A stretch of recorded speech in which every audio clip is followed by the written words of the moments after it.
Okay. There we go. So this is what I'm about to tell you. You always say it's what I'm about to tell you, then it's I tell you, and then I tell you what I told you. So we're going to begin with a brief introduction. It's kind of interesting. Before I get to me, I want you to know that cyber intelligence, not this closer, yeah. Okay, cyber intelligence, which is different than cyber threat, is fairly recent. Okay, I was in Moscow, I believe it was 2002 or 2003, to deliver a keynote to a group of 200 chief information officers. And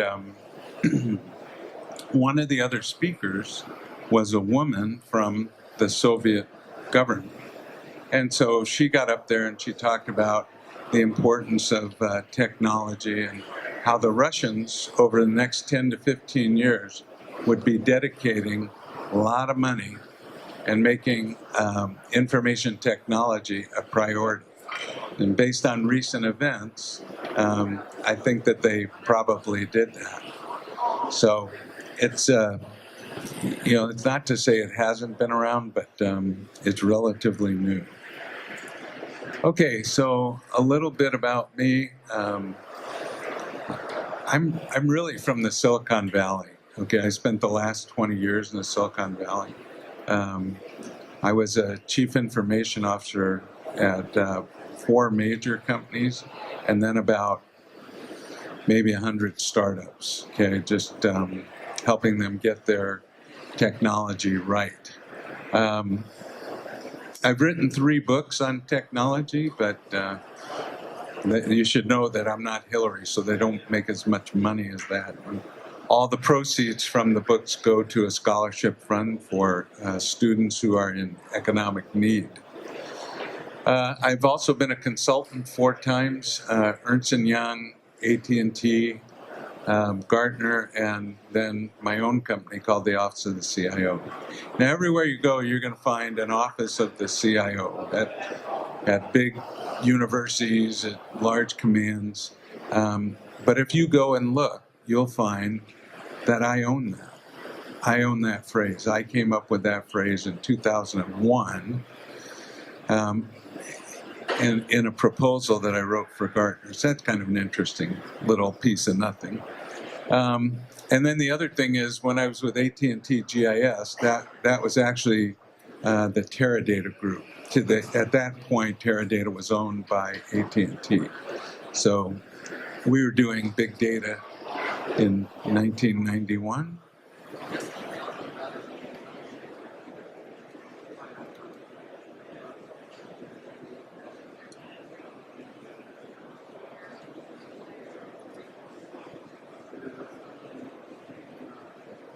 Okay, so what's the goal? Why do you have me here? We want to talk about what is cyber intelligence threat analysis. What's been changing? What are the challenges? We want to talk about thinking like a cyber intel threat analyst and then communicating like a cyber intel threat analyst, because they're different from the commercial end.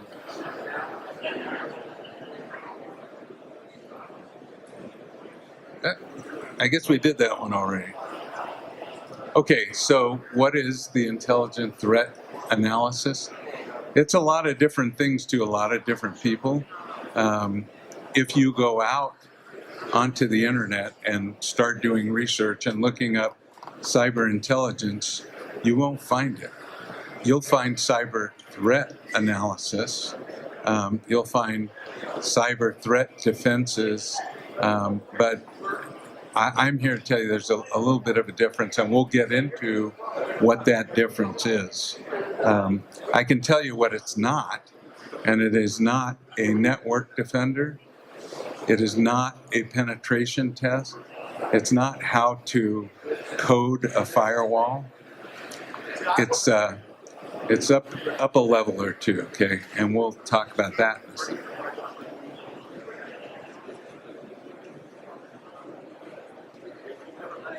Okay, every Intel analyst ever has made this statement.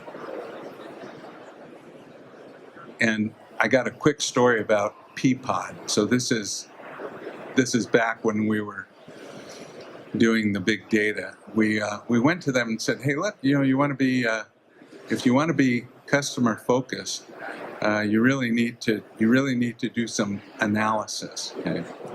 So what we did was we took every slip. Every time somebody goes into the market and they buy some milk and they buy bread and they buy bananas, that's an event, right? That's a single event.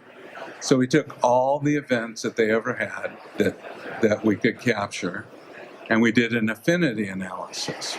And we discovered that when people buy hot dogs, there's a 99 point something % chance that they're going to buy hot dog buns, right?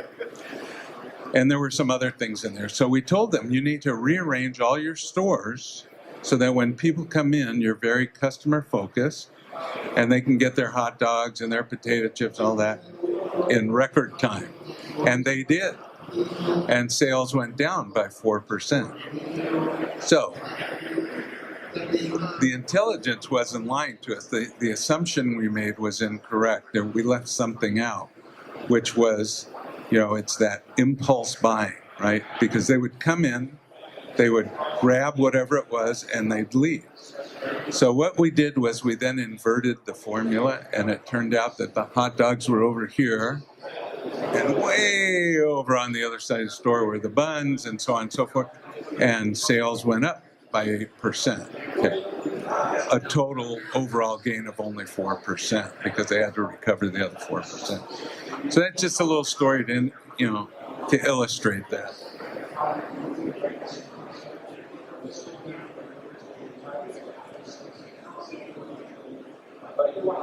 Okay, so on the left is Intel analysis in general. It doesn't matter who or what, it could be Facebook looking at the guy who goes to 7-Eleven at 3 a.m. and buys beer and diapers. And what's that guy doing there? And where'd he come from? And does he like sailboats and blue sweaters? But on the other side is cyber intel analysis. So that's understanding the consumer, which would be a nation state, such as the United States or somebody else if you're the enemy.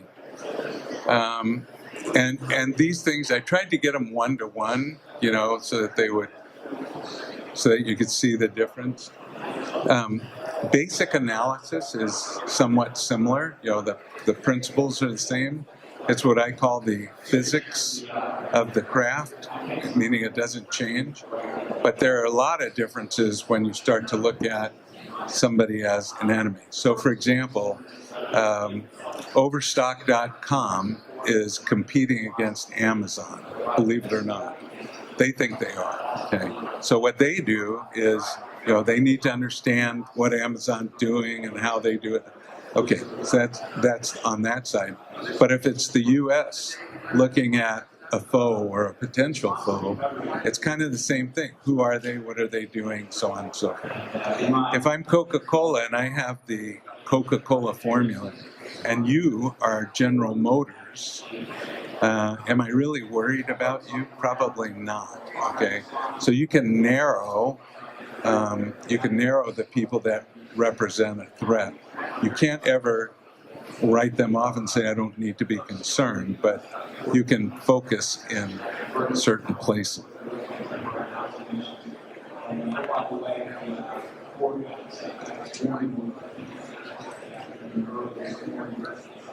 Okay, so I like to say that cyber intelligence is actually education-based thinking.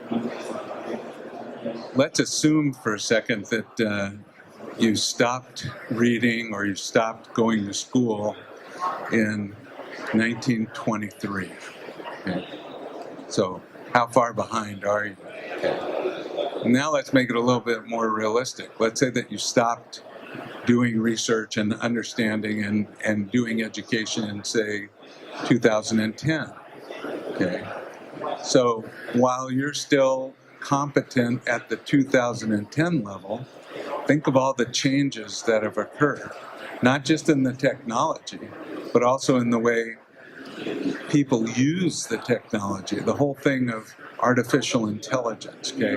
And let's put that thing to bed for a moment. A lot of analysts that I talk to are really concerned about artificial intelligence. It seems as though they want to use that and eliminate the human being. That's never going to happen.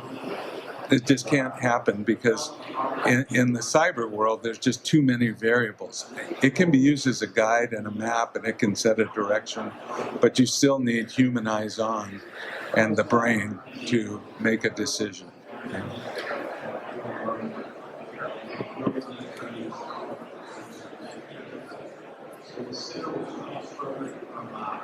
Okay. Understand your consumers. Okay, we've talked about that. General Motors is not maybe a consumer of Coca-Cola, but they're not after it, right? But you need to understand the global geopolitical state. Each nation state has a different strategy, right? What are their university programs? Do they have cyber criminals, that are what we would consider cyber criminals, but for them they're employees, activists, social and political causes. And oh, by the way, don't become U.S. centric and say we just need to look outside. We need to look in every one of the 50 states and all the territories as well.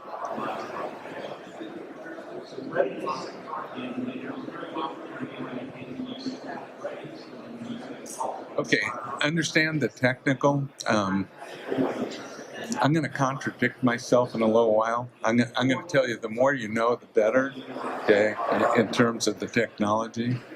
But later on, you'll see that being familiar with it and knowing what it can do and how to use it is about as far as you need to go. Okay, you don't need to be able to program anything. You have people that do that for you. Okay, but you want to identify trends, capabilities. You want to be able to understand this whole thing.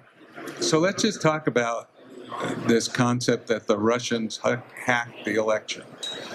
So whether they did or they didn't is irrelevant for the purposes here today.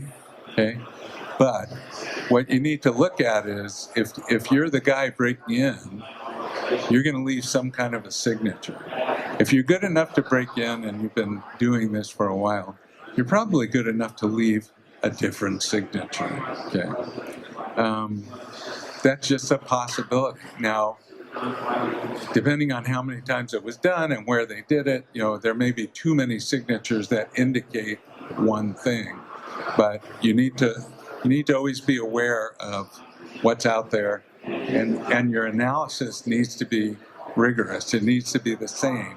It needs to be structured. You can't come back. You can't look at one set of data and then 3 weeks later come back and look at it, but change some of the data, and expect to get the same answer with the same question. So it needs to be structured.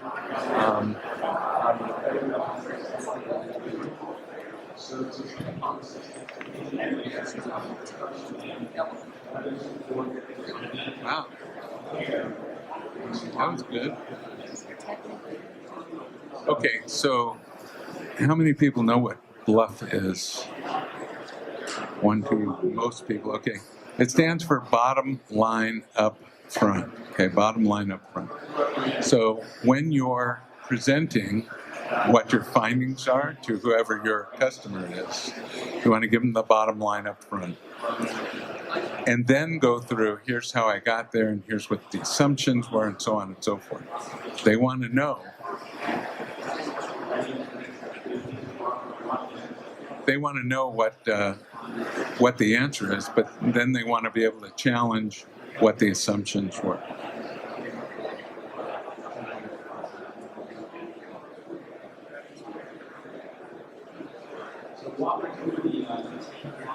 Sorry about that. Also, when you're presenting, you're actually communicating. So you need to keep in mind the four things that go on when you communicate. One is what's sending the communication. So let's just deal with right here. In this case, it's me. I'm sending the communications out, right? And the medium is the spoken word, okay, and some graphics. So that's the speaker and the medium, or the sender and the medium. The message, okay, is what I'm trying to convey, and then the receiver is the audience. So you want to think about that really clearly before you step into the room to present your finding.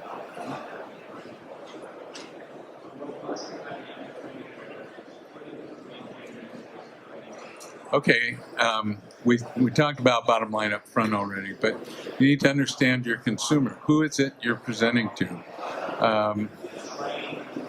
And just an easy example is if you're going to present to a general, okay, or an admiral, and the night before you're presenting to your significant other to kind of practice up a little bit. Those are two different audiences, right? I mean, you're trying to simulate one, but they are different audiences. So the important thing is, you may be giving a lower level brief, or you may be giving a higher level brief. So it's important to know that. And you need to use consistent cyber lexicon. They need to be, don't try and impress them with big words. They just need the information.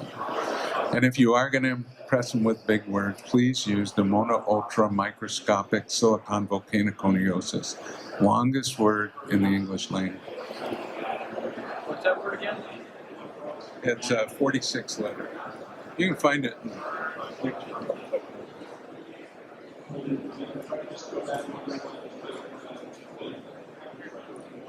Oh, yeah.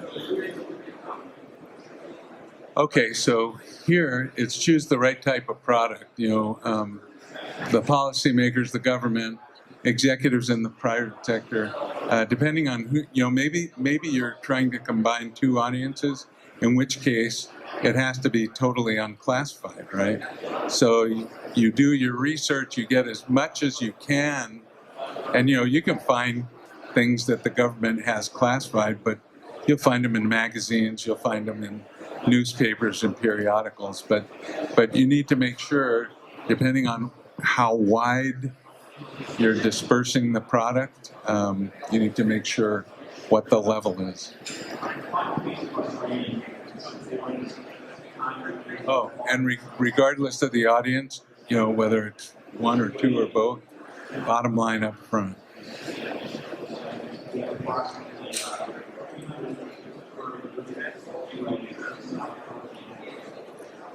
Okay, cyber intelligence successes come from learning about underlying trends, forces, and assumptions. I left out a comma after forces. Education is as key as connecting dots and predicting the future. Okay. That's my quote. How many of you have read The Black Swan? Anybody? Okay, one. So I couldn't make it all the way through. It's a pretty complicated book, but you'll make it through 3 or 4, 18 chapters.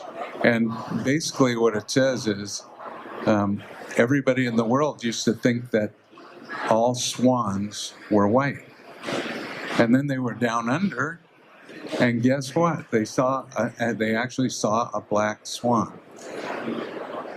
It changed everything, right? Because now this, it's kind of like when they said the world is flat and then they discovered it's round. Okay, changes everything, and it's irrefutable. So when that happens, you need to be prepared enough, or as prepared as you can be, to understand that change and then deal with it.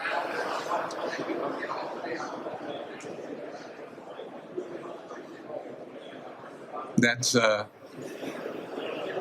so this is not exactly a black swan event, but remember we talked about technology and I said I was going to contradict myself. So It's more about the trends and the political scene and all that. Okay? So Venezuela's changed governments, or Brazil changes governments. What does that mean? It's not exactly a black swan event, but it does change everything. And so now you have to change your perspective to view it in its current form. But you also need to remember what hasn't changed, what's retained. Okay? I must be doing poorly. She's trying to get rid of me.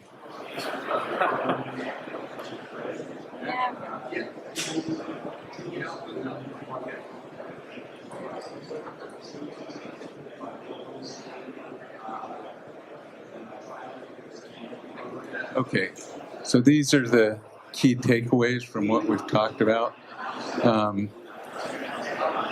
Successful cyber intelligent threat analysts, they're always seeking higher learning, okay? They always want to know more, either formally, in some kind of a degree program, or informally, podcasts and magazines and venues like this.